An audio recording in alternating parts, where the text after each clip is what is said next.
Very warm welcome to all the parents. सभी अभिभावकों का हार्दिक स्वागत है हेलो अध्यापक चैनल में। जैसा कि आप लोगों को पता है कि केंद्रीय विद्यालय संगठन ने वर्ष 2024-25 के लिए एडमिशन शेड्यूल और एडमिशन गाइडलाइंस दोनों को अनाउंस कर दिया है। तो इस वीडियो में मैं आपको बताऊंगा एडमिशन शेड्यूल के बारे में और फिर उसके बाद कुछ इम्पॉर्टेंट पॉइंट्स जो आपको पता होने चाहिए एडमिशन से पहले, जो कि आपको हेल्प करेंगे एडमिशन के वक्त ऑनलाइन फॉर्म भरने में या ऑफलाइन फॉर्म भरने में। तो आइए शुरुआत करते हैं। सबसे पहले हम बात करते हैं शेड्यूल की। तो शेड्यूल जो है 2024-25 का सबसे पहला जो है एडवर्टीजमेंट, ये 31 मार्च तक सभी केंद्रीय विद्यालय जो है न्यूज़पेपर में इसको पब्लिश कर देंगे। और ऑनलाइन रजिस्ट्रेशन जो है क्लास 1 का वो स्टार्ट होगा 1 अप्रैल से। 1 अप्रैल से लेके 15 अप्रैल तक ये ड्राइव चलेगा, ऑनलाइन रजिस्ट्रेशन चलेगा। और मेरी सलाह आपको ये होगी कि आप 1 तारीख और 15 तारीख दोनों को अवॉइड कीजिए। 2 से लेके और 14 अप्रैल के बीच में आप जो है इसको फिल कीजिए। ऐसा मैं इसलिए कह रहा हूँ क्योंकि जैसे ही 1 अप्रैल को 10 ओ क्लॉक ये स्टार्ट होगा तो बहुत सारे लोग जो है एक साथ ऑनलाइन रजिस्ट्रेशन करने की कोशिश करते हैं और उसमें क्या है, सर्वर कई बार हैंग हो जाता है और लास्ट टाइम पर आपको बचना चाहिए किसी भी रजिस्ट्रेशन करने से। तो बेटर यही होगा कि आप 2 तारीख से लेके और 14 तारीख के बीच में अपना रजिस्ट्रेशन बच्चे का कीजिए। रजिस्ट्रेशन का पोर्टल जो है, क्योंकि वो 1 तारीख को 10 बजे सुबह खुलेगा, मैं एक वीडियो और बनाऊंगा जिसमें आपको ये बताऊंगा कि पोर्टल पे किस तरीके से बिना किसी मिस्टेक के फॉर्म ऑनलाइन भरा जाए ताकि आपका फॉर्म रिजेक्ट ना हो। तो उसके लिए आप इंतज़ार कीजिए। जैसे ही 1 तारीख को पोर्टल ओपन होगा, मैं लाइव उसको पोर्टल को आपको ओपन करके और एक एडमिशन करके आपको दिखाऊंगा कि किस तरह से आप बिना किसी मिस्टेक के फॉर्म को भर सकते हैं। तो जैसे ही 15 तारीख को 15 अप्रैल को शाम को 5 बजे पोर्टल बंद हो जाएगा, उसके बाद 19 तारीख को पहली लिस्ट अपडेट की जाएगी और इसमें सेलेक्टेड कैंडिडेट्स और वेट लिस्टेड दोनों की लिस्ट होगी। उसमें उसमें बताया जाएगा कि कितने बच्चे सेलेक्ट हो चुके हैं और कितने बच्चे वेट लिस्ट में हैं। वेट लिस्ट में वो बच्चे होते हैं कि अगर सेलेक्टेड बच्चे में से कोई एडमिशन ना लेना चाहे तो पहले इन वेट लिस्टेड स्टूडेंट्स को या चिल्ड्रन को इम्पोर्टेंस दी जाती है और ये ऑटोमेटिकली सेलेक्ट हो जाते हैं अपने सीक्वेंस के हिसाब से। जैसे ही प्रोविजनल लिस्ट अपलोड की जाएगी, आप जाकर वहाँ पर बच्चे के एडमिशन के लिए चेक कीजिए। वहाँ पर सबसे पहले आरटीई, उसके बाद सर्विस प्रायोरिटी कैटेगरी 1 और कैटेगरी 2 के स्टूडेंट्स का एडमिशन होगा। और फिर अगर उसके बाद वैकेंसीज बचती हैं तो बाकी की सभी जो कैटेगरीज हैं उनके लिए भी एडमिशन्स स्टार्ट हो जाएंगे। ये प्रायोरिटी कैटेगरी क्या होती है, ये जब मैं आपको वीडियो बनाऊंगा ऑनलाइन के किस तरह से क्लास 1 का जो एडमिशन है ऑनलाइन भरा जाए, तो मैं आपको वहाँ बहुत क्लियरली इसको समझाऊंगा, क्योंकि सबसे ज़्यादा मिस्टेक यहीं पर करते हैं पेरेंट्स।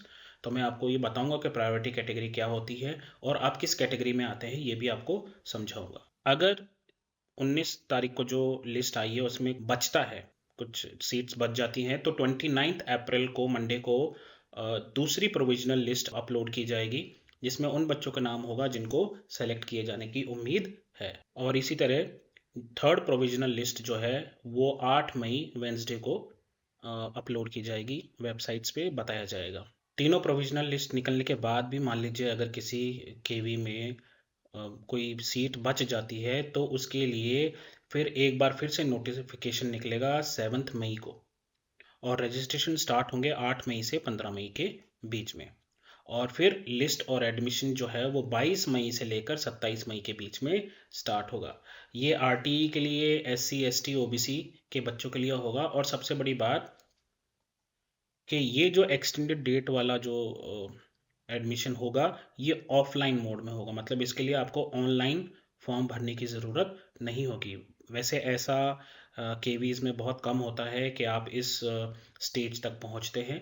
हाँ, अगर कोई हार्ड स्टेशन पे है तो वहाँ पर पॉसिबिलिटी है कि ऐसा हो जाए। बाकी जो हमारी मेन स्टेट्स हैं जहाँ पर बहुत ज़्यादा पॉपुलेशन है, जैसे यूपी हो गया, एमपी हो गया, राजस्थान हो गया, इन इन सब स्टेट्स में यहाँ तक एडमिशन पहुँचना लगभग नामुमकिन सी बात है। ये तो हुई थी क्लास 1 की बात। अब हम बात करते हैं क्लास 2 से लेकर और बाकी सभी क्लासेस के एडमिशन की। तो रजिस्ट्रेशन जो है क्लास 2 से लेकर बाकी सभी क्लासों का accept 11th class. 11th class का जो एडमिशन होगा वो 10th के रिजल्ट के बाद ही होगा, इसलिए अभी हम क्लास 11th को कंसिडर नहीं कर रहे हैं। तो रजिस्ट्रेशन जो है क्लास 2 से लेकर बाकी सभी क्लासेस के लिए वो भी 1 अप्रैल को ही स्टार्ट होगा और 10 अप्रैल तक ये जो ड्राइव है ये कंप्लीट हो जाएगा। और सबसे बड़ी बात ये कि ये जो चीज़ है ये ऑफलाइन मोड में है, ध्यान रखिएगा। क्लास 2 से लेकर और 9 तक की जितनी भी क्लासेस होती हैं उनके लिए आपको ऑनलाइन फॉर्म नहीं भरना पड़ता, आपको सीधा विद्यालय जाकर वहाँ से फॉर्म लेकर और फिल कर कर आपको उस विद्यालय में जमा करना है जहाँ आप चाहते हैं कि बच्चे का एडमिशन हो। 10 तारीख को जब ये ड्राइव कंप्लीट हो जाएगी तो पहली जो लिस्ट है डिक्लेरेशन वो आपको दिखाई देगी 15 अप्रैल को और एडमिशन स्टार्ट हो जाएंगे 16 अप्रैल से लेके 29 अप्रैल तक। यहाँ ध्यान देने वाली बात ये है कि ये एडमिशन सिर्फ तब होंगे जब किसी केंद्रीय विद्यालय में वैकेंसीज मौजूद हों। मतलब ऐसा नहीं है कि वहाँ होंगे ही होंगे। अगर मान लीजिए किसी केवी में जैसे अभी कोई 40 सीट्स का चल रहा है, ठीक है, तो अगर 40 में से किसी केवी में मान लीजिए क्लास 2 में 38 स्टूडेंट्स हैं तो वहाँ पर 2 सीट्स अभी भी बाकी है और पेरेंट्स जो हैं ऑफलाइन मोड पे उन 2 सीट्स के लिए आवेदन कर सकते हैं। तो 11th क्लास को छोड़ के बाकी जितनी भी क्लासेस हैं उन सभी के एडमिशन्स 29 जून तक हर हालत में कंप्लीट हो जाएंगे। और जहाँ तक क्लास 11th का सवाल है, क्लास 11th पहले हम वेट करेंगे क्लास 10th के रिज़ल्ट के बारे में। और जैसे ही क्लास 10th का रिज़ल्ट होगा उसके 10 दिन के अंदर ही, ये 10 दिन में रजिस्ट्रेशन कंप्लीट होने के बाद उनका जो एडमिशन डिस्प्ले है वो 20 दिन के अंदर डिक्लेयर कर दिया जाएगा। मतलब केवल केवी स्टूडेंट्स के लिए रजिस्ट्रेशन जो है पहले 10 दिनों में कंप्लीट होके और उनकी जो डिस्प्ले है एडमिशन का वो 20 दिन के अंदर कंप्लीट हो जाएगा 10th क्लास का रिजल्ट अनाउंस होते ही। अब वो स्टूडेंट्स जो केवी के स्टूडेंट नहीं है, किसी और विद्यालय में या किसी और स्कूल में पढ़ते हैं अब, लेकिन वो चाहते हैं कि क्लास 11th में एडमिशन हो जाए, तो वो चीज़ डिपेंड करती है वैकेंसीज पे। अगर क्लास 11th में सीट्स वैकेंट होंगी तभी इन स्टूडेंट्स के बारे में सोचा जाएगा। तो अगर केवी स्टूडेंट्स की पूरी लिस्ट कंप्लीट होने के बाद अगर उसमें कुछ वैकेंसीज बचती हैं तो इन नॉन केवी स्टूडेंट्स का एडमिशन स्टार्ट होगा। और किसी भी तरह का एडमिशन, चाहे केवी स्टूडेंट हो या नॉन केवी स्टूडेंट हो, ये सीबीएसई के 10th क्लास के रिजल्ट निकलते ही 30 दिन के अंदर कंप्लीट हो जाएगा पूरा प्रोसेस। अब हमें एडमिशन शेड्यूल तो पता चल गया है, लेकिन कुछ बहुत ही इंपॉर्टेंट बातें हैं जो हमें एडमिशन लेने से पहले पता होनी चाहिए। आइए थोड़ा सा उनको भी डिस्कस कर ले ताकि आप कोई एरर ना करें अपने बच्चे के फॉर्म में। बच्चा जो है क्लास 1 के लिए कम से कम 6 साल का होना चाहिए और ये 6 साल जो है 31 मार्च तक हर हालत में कंप्लीट हो जाने चाहिए। लेकिन अगर कोई बच्चा 1 अप्रैल को भी पैदा हुआ है तो उस बच्चे को भी यहाँ पर कंसीडर किया जाता है। तो आप ये मानकर चलिए कि 1 अप्रैल 2024 तक जो बच्चे ऑलरेडी 6 साल के हो चुके हैं वो एलिजिबल है क्लास 1 के एडमिशन के लिए। तो मिनिमम 6 साल होना चाहिए और 8 साल से थोड़ा सा कम होना चाहिए। मतलब 6 से 8 साल के बीच में एडमिशन ले सकता है बच्चा क्लास 1 में। क्लास 2 के लिए 7 साल से 9 साल के बीच में, 7 साल से ज़्यादा होना चाहिए, 9 साल से कम होना चाहिए। थर्ड के लिए भी यही है, 7 साल से 9 साल। फोर्थ के लिए 8 साल और 10 साल, 8 साल से बड़ा 10 साल से छोटा। फिफ्थ के लिए 9 years to 11 years. Sixth class के लिए 10 years but less than 12 years of age. इसी तरह से बाकी सभी क्लासेस के लिए ये आप देख लीजिए 2-2 साल का प्रोविज़न होता है। जैसे 9th में एडमिशन के लिए 13 साल से बड़ा होना चाहिए स्टूडेंट और 15 साल से छोटा होना चाहिए। एज के अलावा भी बहुत सारी इंपॉर्टेंट बातें हैं जो आपको पता रहनी चाहिए एडमिशन के वक्त। तो आइए उनको भी डिस्कस करते हैं। जैसा कि मैंने आपको बता दिया कि रजिस्ट्रेशन प्रोसेस जो है क्लास 1 के लिए ऑनलाइन मोड में, याद रखिएगा क्लास 1 जो है वो ऑनलाइन मोड में होता है। ऑनलाइन फॉर्म भरेंगे आप 1 अप्रैल 2024 10 बजे से लेकर 15 अप्रैल तक शाम को 5 बजे तक ये ड्राइव चलेगा। और क्लास 2 के लिए जो है रजिस्ट्रेशन जो है वो ऑफलाइन मोड में चलेंगे, ये हम ऑलरेडी डिस्कस कर चुके हैं। अब कुछ इंपॉर्टेंट बातें जो चेंज आए हैं 2024 और 25 में वो ये कि पहले क्लास 1 की स्ट्रेंथ हुआ करती थी 40, लेकिन इस साल से जो गाइडलाइंस आई है उसके हिसाब से अब हर क्लास 1 में 32 बच्चों से ज़्यादा स्टूडेंट्स का एडमिशन नहीं होगा। तो ये एक थोड़ा सा ध्यान देने वाली बात है। हर सेक्शन में 8 सीट कम हो चुकी है। एडवर्टीजमेंट की बात करें तो 31 मार्च तक न्यूज़पेपर में ये सब सारी इन्फॉर्मेशन पब्लिश कर दी जाएगी। अगर हम बात करें ऐसे केवीज़ की जो अभी हाल ही में खुले हैं, जैसे कि फ़रवरी 2024 में खुले हैं, वहाँ पर क्लास 1 के एडमिशन्स जो है वो ऑनलाइन मोड में ही होंगे और बाकी सभी क्लासेस के लिए ऑफलाइन मोड में होंगे। लेकिन यहाँ ग्लिच ये है कि क्लास 2 ऑनवर्ड्स जितने भी एडमिशन होंगे उस पे ये 32 की जो स्ट्रेंथ है ये एडमिटेड नहीं है। मतलब वो बाइंडिंग नहीं है उन पे।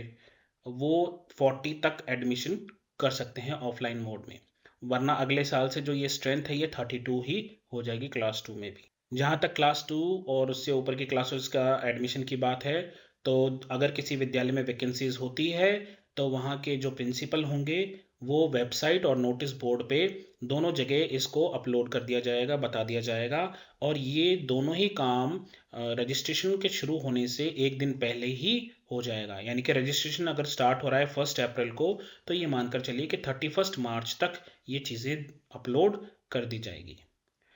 Verification of documents at the time of admission, तो ये एक प्रोसेस है विद्यालय लेवल पे जहाँ पर प्रिंसिपल और उनकी टीम जो है ये वेरीफाई करती है कि जो इन्फॉर्मेशन आपने दी है उनको वो इन्फॉर्मेशन करेक्ट है या फेक है। अब एक नई चीज़ जो केवीएस ने इंट्रोड्यूस की है वो है बाल वाटिका। बाल वाटिका 3 पार्ट्स में आती है, बाल वाटिका 1, 2 एंड 3। आप इसको सिंप्लीफिकेशन के लिए ऐसे मान लीजिए कि बाल वाटिका नर्सरी है, बाल वाटिका 1 नर्सरी है, बाल वाटिका 2 एलकेजी है और बाल वाटिका 3 यूकेजी है। तो नर्सरी, एलकेजी और यूकेजी इसको मानकर आप चलिए। अब ऐसे केवीज जहां पर ऑलरेडी बाल वाटिका 3 मौजूद है, बाल वाटिका 3 मीन्स यूकेजी जहां पर ऑलरेडी मौजूद है, और वहाँ पर ऑनलाइन जो प्रोसेस होगा क्लास 1 का, उसमें से जैसे मान लीजिए 3 सेक्शन स्कूल है, तो ऑनलाइन एडमिशन फॉर्म जो है वो केवल 2 सेक्शंस के लिए ही मांगे जाएंगे, क्योंकि जो वहाँ पर ऑलरेडी बाल वाटिका 3 है वो एक सेक्शन बन जाएगी। तो 2 के लिए ऑनलाइन आवेदन मांगे जाएंगे और जो एक बाल वाटिका 3 है वो डायरेक्टली एक सेक्शन के रूप में प्रमोट कर दी जाएगी। अब अगर आपके आसपास कोई ऐसा केवी है जहाँ पर एक ही सेक्शन है, जो सिंगल सेक्शन स्कूल है, वहाँ पर ऑनलाइन एप्लीकेशन फॉर्म नहीं मांगे जाएंगे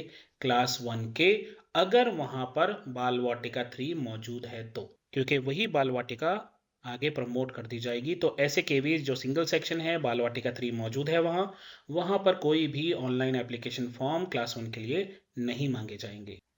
बाल वाटिका 1, 2 और 3 के एडमिशन जो है वो ऑफलाइन मोड में होंगे, इनके लिए आपको ऑनलाइन मोड में जाने की ज़रूरत नहीं है। अभी ये कुछ सेलेक्टेड केवीज में ही मौजूद है, मतलब ये जो बाल वाटिका है ये अक्रॉस इंडिया सभी केवीज में मौजूद नहीं है। इंडिया में ऐसे 50 केवीज थे जहां पर बाल वाटिका 1, 2, 3 को खोला गया था। जहां पर भी बाल वाटिका 1 है वहां बाल वाटिका 1 के एडमिशन के लिए वो सारी चीज़ें क्लास 1 की तरह ही लागू की जाएंगी। जैसे क्लास 1 के एडमिशन हो रहे हैं ऑनलाइन पोर्टल पे, वहां पर बाल वाटिका 1 के लिए भी ऑनलाइन पोर्टल पे ही आवेदन करना पड़ेगा। ऐसे 50 केवीज हैं पूरे इंडिया में, आपको देखना पड़ेगा आपके पास जो केवी है वहां पर बाल वाटिका 1, 2, 3 तीनों खुले हुए हैं, तो फिर बाल वाटिका 1 के लिए क्लास 1 की तरह ही एडमिशन होगा, और बाल वाटिका 2 और 3 के लिए क्लास 2 की तरह ऑफलाइन मोड में सारी प्रक्रिया की जाएगी। और बाल वाटिका 1 हो, 2 हो या 3 हो, इनमें फ्रेश एडमिशन सिर्फ इस कंडीशन पे मिल सकते हैं जब वहाँ पर बाल वाटिका के जो ऑलरेडी स्टूडेंट्स हैं उनकी जो संख्या है, उनके जो काउंट है वो 32 से कम हो, तभी फ्रेश एडमिशन होंगे, अदरवाइज फ्रेश एडमिशन्स नहीं होंगे।